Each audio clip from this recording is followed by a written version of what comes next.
Hey guys, welcome back to the channel. Yeah, today we're going to be doing the front brakes.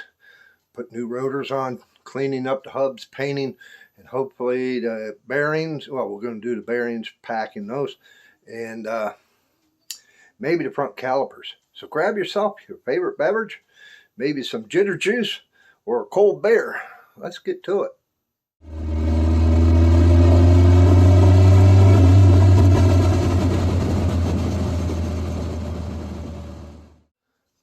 You know, I already done this side. Pulled her apart, and the only thing that I didn't put back in is the inner seal, which is felt. I ordered those. I didn't realize I was going to need them. So, hey, it is what it is. So I slipped it back on. I mean, I used the old felt, but I ordered a new set, so it's going to come back off. But we're over here working on this one. I already got her busted down. Got the rotors off over there, and I'm gonna attempt to make something with these. I'm gonna try my hand at making a back hub puller with them, but we'll see what happens with those later. But yeah, so what I did here is I pulled all the bearings, cleaned them all up. You can see the one got a ding. I made that ding when driving it out, but it ain't affecting it. Bearings are in great shape. I cleaned them all up. I checked them for wear. None of them look bad. So I'm just going to reuse them. I got the castle nut and the backer washer, which is, I don't understand how that happened. The wear, that would have been against the race, against here. It's on both sides. So they had to have the thing apart. So I am going to reorder this. I'm going to get a new one. And then this is the backer for the felt seal. I'm going to keep that because I have heard that the felts, the new ones, that these on the aftermarket are a little too big to fit down in, which would be on the air side. So you can get it down in and then put the felt in place. And so I'm going to keep hold of that because I may need to reuse it, which is, it's in perfect condition, so no big deal. But I cleaned out all the grease out of here, and now I'm going to hit it with a wire wheel, get her cleaned up, and get some paint on it like I did on the other one. As you can see, that side's been painted. It took a little while to do that, but hey, you know, why have something all rusty? Well, I'll be tearing the caliper apart. I ordered the rebuild kits for those, new pistons, seals, all that. So those be coming apart, getting cleaned up and painted. And then I want to do the whole front suspension, which I might just, you know, new upper ball joint, the trunnion rebuild kit, the bushings. I may just wait and do that during the summer because everything's still good, but the bushings are a little bit crusty back up in there. Really can't see too well, but they're not real bad. But they're not eaten up. They're there. But I'll probably redo the tie rod ends and the sway bar links. But that will probably be, I just want to get this thing to the point to where we can fire it up and drive it. Well, I'll just give you guys a hint. These are ball joint pressing dies. You want to call it a die, I guess. I don't know. Well, we're going to put that new rotor on. Oh, wrong one. That's why I got two of them. One fits one side, the other one doesn't fit. It fits the other side. So we're going to move this stuff out of the way so we don't get crap all over it. And got these through Rimmers. They've been sitting in the garage now for probably close to a month. Just haven't had a chance to do anything with them. So today's the day. I did the other side yesterday. But, oh, I need to clean that. Clean these up first and get them a shot of paint. So let me do that and I'll bring you back. Well, we got her painted.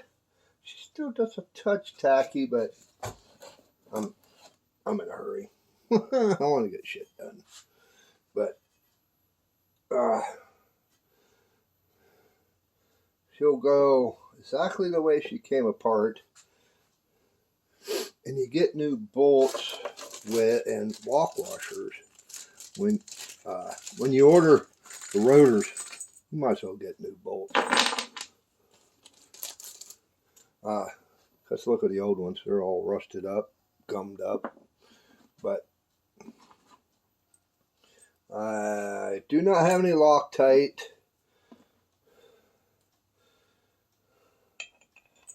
But it is what it is. It ain't gonna go nowhere anyway.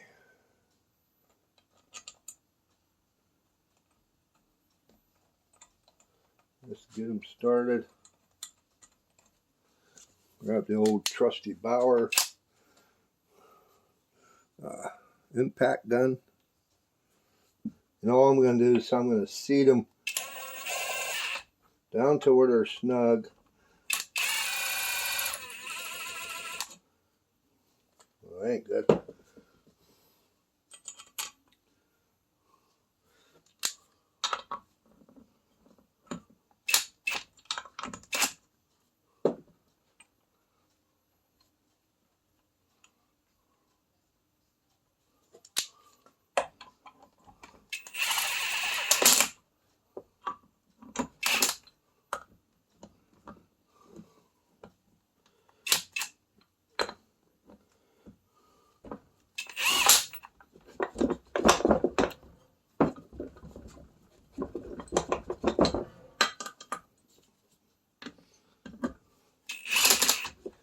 Now I'm going to tighten them on down.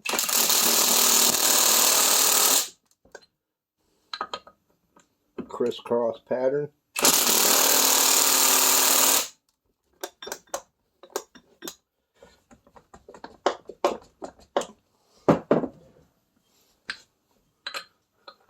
That one's being a little on the stubborn side.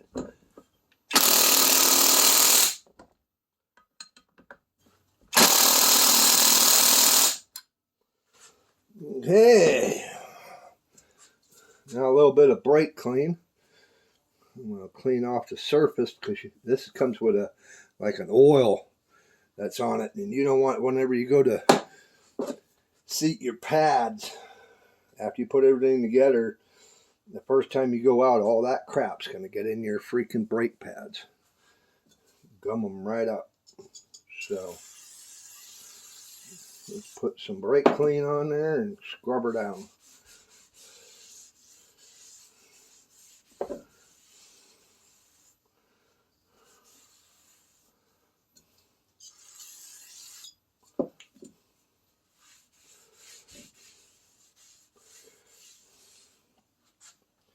We'll do the same for the other side.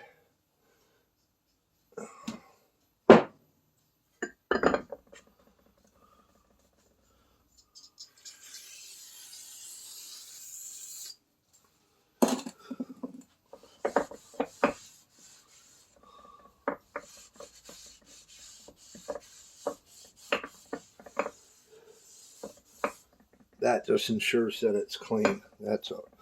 You don't want to get that crap in your brake drums. But now we're going to start packing the bearings. And this can get messy. I do not have a grease packer, but I will show you how to do it by hand.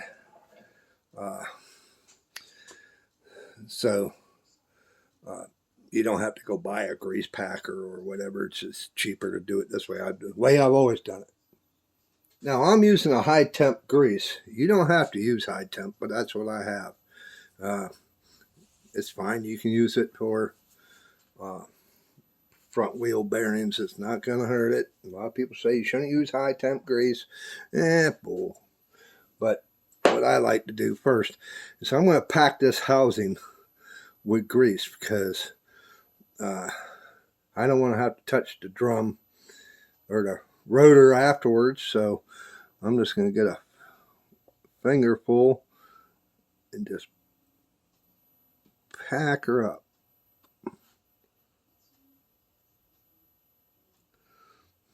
There's like a cavity in between the rear bearing, which this is the rear bearing side, and the front bearing. Just like to make sure I got enough in there. Make sure I got that coated good. Get some of that excess off my finger. And this is how you go about packing the bearing. I got some paper towels here so I can wipe my finger. But you put a glob of bearing grease in the palm of your hand. And like so. And then you just take the wide edge, the wide edge. This is a tapered bearing because it's tapered off the side. But you take the wide end because it's got more room. And you're going to force the grease. You're just going to take little sections, like taking bites off the grease, like that. And you're going to keep doing that until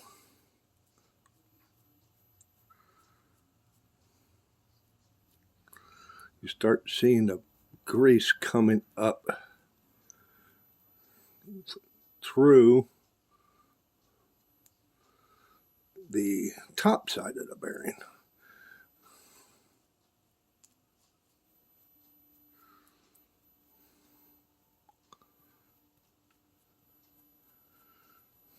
You're just forcing it up through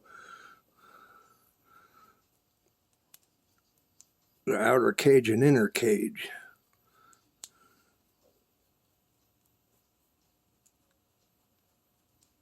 See, now you can start seeing right there, you see those bumps?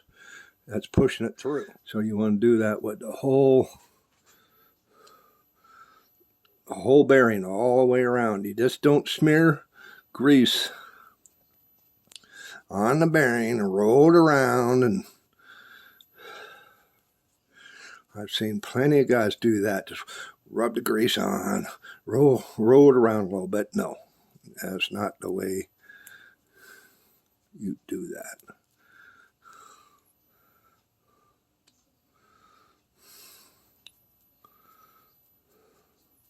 So I ain't gonna have you sit there and watch the whole process, but you can see it start to come up through. Let me get that turned around into the lens. You can see where it's starting to come up through the outer cage and the inner cage. So we'll keep doing this until we get her completely packed.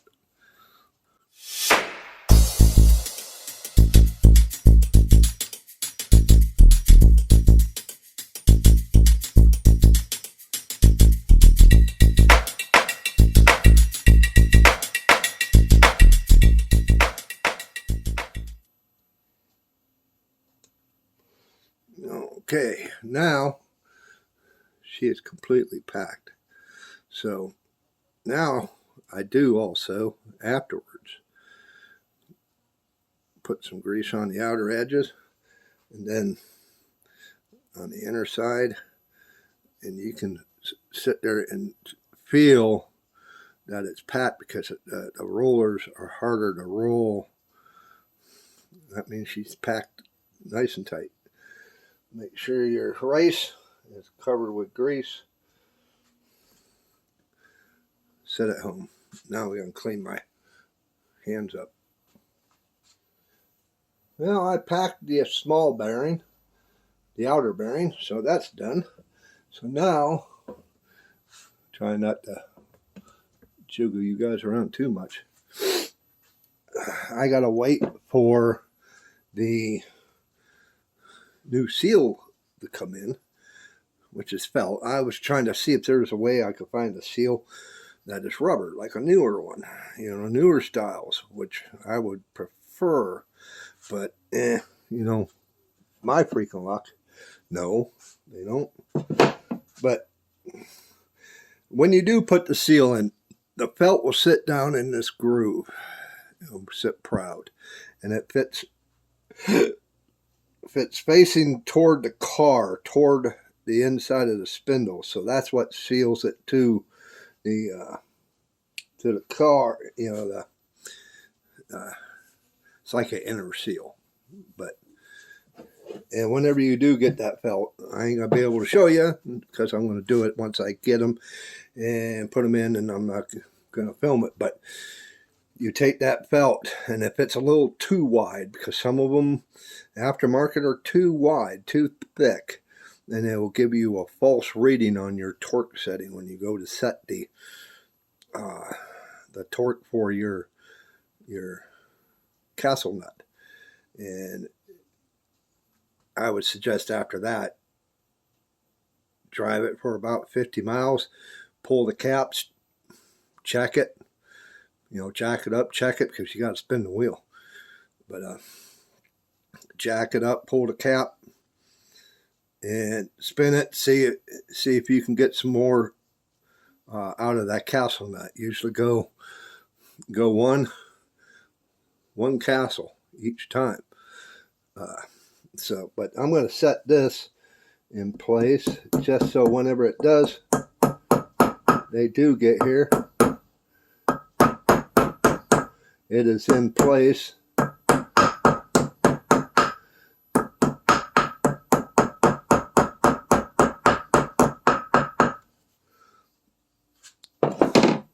Now she is level, she's flush all the way around. So that side is finished. Now, I was debating on putting it on the car. I don't want to touch the rotor because my fingers are still slightly greasy. Probably just need to clean it again whenever I get back around to it. Put them on. But I don't know. That's the way I do. I'm doing it. I don't know if there's a torque setting for those bolts. So I didn't walk it up. Freaking impact gun is 100 and some odd pounds of torque, forward torque. So yeah, it's definitely on there. It ain't coming off.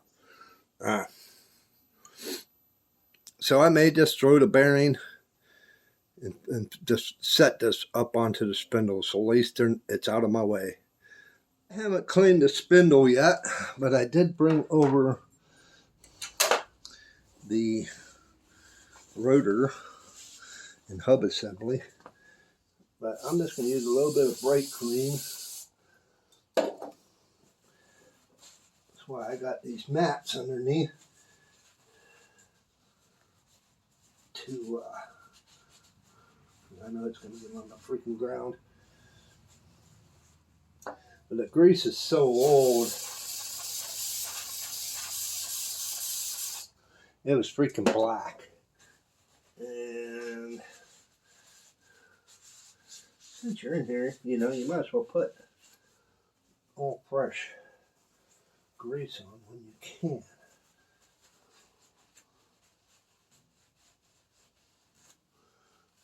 Okay, good enough. Now, lightly coat it.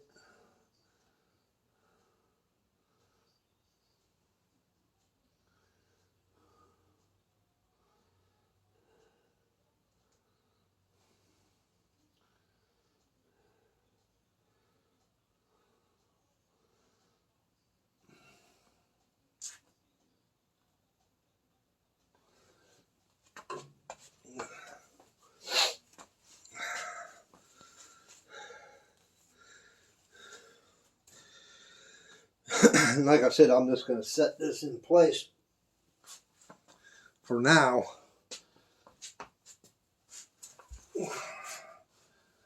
I got my thumb on the outer bearing.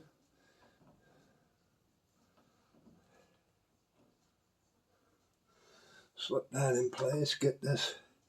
The washer has a flat side, which it can only go on one way. We will put the nut on, just snug. And I have a new cotter pin, which probably won't go in because I don't have it exposing the hole completely.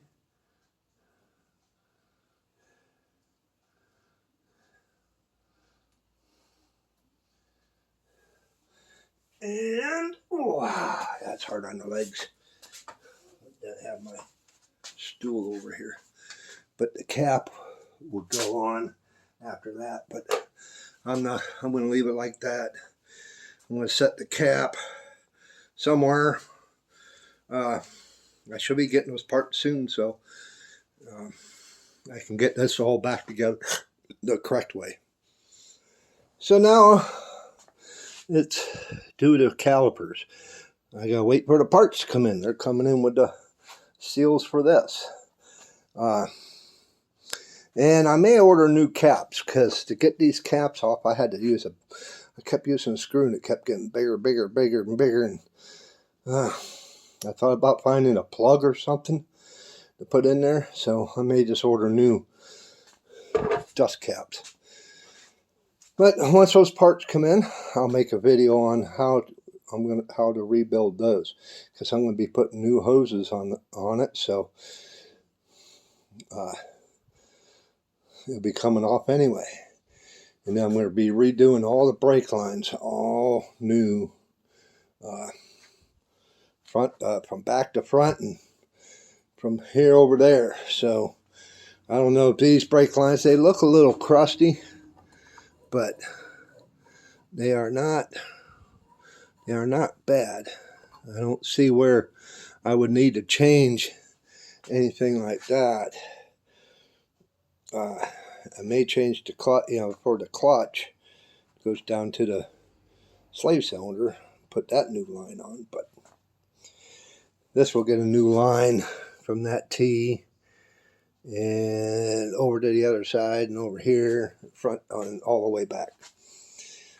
So that's next in line. Well, there you go. Now on to the next project, since whenever I get to be doing the brake lines, I'm going to start the back, like I said, and work my way forward. And while I'm back there, I'm going to put new emergency brake cables on. This is the one from the lever that goes back to the back end, and then you got a puller, which this cable goes from side to side, and it goes through that puller. So this here pulls up both those cables to activate the emergency brakes. Because I broke the one on the passenger side trying to get it to where I could flip, because there's a little bracket to where the spring goes from there over to by the lever on the drum, so that it has tension. So whenever you let off, it pulls the cables and loosens things up.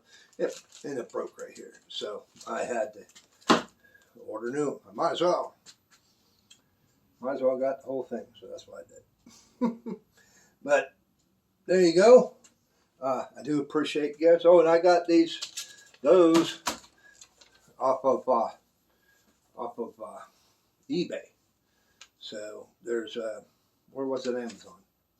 Hey, eBay. You might want to check him out. It's called Sports Car Parts Ltd. I ordered these and had them in 2 days, so maybe 3. I can't remember now. But yeah, Sports Car Parts Ltd. You might want to check them out. Here's you might be able to scan that code and it'll take you right to them. Dang cheap. A lot cheaper than Moss Motors and Remmers. So I do thank you. I really do. And for you guys to hang out. And why don't you guys go subscribe? I notice a lot of my viewers are not subscribed. I don't know why. If you keep coming back to watch, subscribe. Plus, I will let you know that the algorithm helps the algorithm out a ton. Lets them know that hey, he got some good stuff going on and good videos. And why don't you guys leave a comment? I try to reply to all my comments, and it's a good way for me to find your channel. And if I like your stuff, guess what? I'm going to subscribe. Why don't you give me a big thumbs up and not the finger? And why don't you go check this video out? We'll see you on the next one.